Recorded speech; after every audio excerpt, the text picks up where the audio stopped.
मित्रांनो, खेळता खेळताच, अगदी खेळता खेळताच पाठ्यपुस्तकात नसलेले, कुठल्याही मोठ्या ग्रंथात वाचायला न मिळणारे, कुठल्याही कादंबरीत ज्यांचा उल्लेख नाही, अशा योद्ध्यांची जर माहिती मुलांना मिळाली तर याच हेतूने मावळाने बनवलेले शिवछत्रपतींचे स्वराज्य योद्धे मुलांना खेळता खेळता शिकवणारे स्वराज्य योद्ध्यांचे ट्रम्प कार्ड्स आता तुम्हाला उपलब्ध होत आहेत. आणि या योद्ध्यांची माहिती करून घेणारे ही एक शृंखला आहे ज्याच्यामध्ये आपण सरळ सरळ शफल करतो आणि जे कुठलं कार्ड येईल त्या कार्डबद्दल मी बोलायला सुरुवात करतो. आपल्याला पुढचं कार्ड आलेलं आहे ते आहे मुरार बाजी देशपांडे यांचं. मुरार नंतर मी थोडंसं थांबलो कारण की बाजी हे त्यांच्या वडिलांचं नाव होतं. मुरार बाजी देशपांडे. पाहूयात मुरार बाजी देशपांडे यांचं कार्ड आपल्याला काय सांगतं. तर सगळ्यात पहिल्यांदा तुम्हाला पाहायला मिळेल तर त्यांचा रँक 33 आहे, 33. फोर्ट कीपर अर्थात त्यांचा एकाच मोठ्या संग्रामात सकारात्मकवाला उल्लेख येतो तो म्हणजे पुरंदरचं युद्ध. ते कमाल लढले होते. त्याच्यानंतर तुम्ही जर टेन्युरोमीटर पाहिलं तर सुरुवातीच्या काळात जावळी जिंकेपर्यंत ते नव्हते. जावळी जिंकल्यानंतर ॲक्च्युली ते चंद्रराव मोऱ्यांसाठी काम करायचे. मोरेच पळून गेले आणि जावळी आता आपल्या हातात आली. त्यावेळी स्वराज्याचं उत्तुंग ध्येय समजून आल्यानंतर त्यांनी शिवछत्रपतींच्या चरणी आपली निष्ठा वाहिली आणि तेव्हापासून शिवरायांसाठी काम करायला लागले. शिवरायांनी त्यांना पुरंदरचं गडकरी बनवलं आणि तेव्हापासून ते अगदी पुरंदरच्या गडावरतीच त्या गडाचं रक्षण करता करता सर्वोच्च बलिदान करते होईपर्यंत लढत राहिले.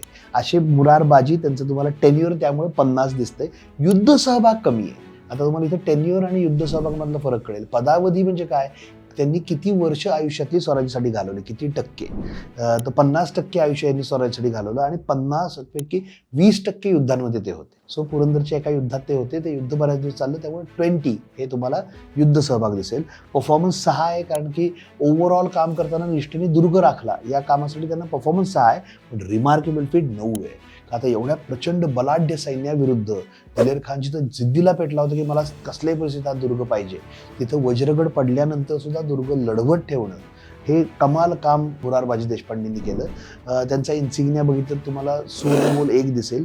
दुर्गाचं चित्र तुम्हाला विभागावरती दिसेल का तर ते दुर्ग फोर्ट कीपर होते.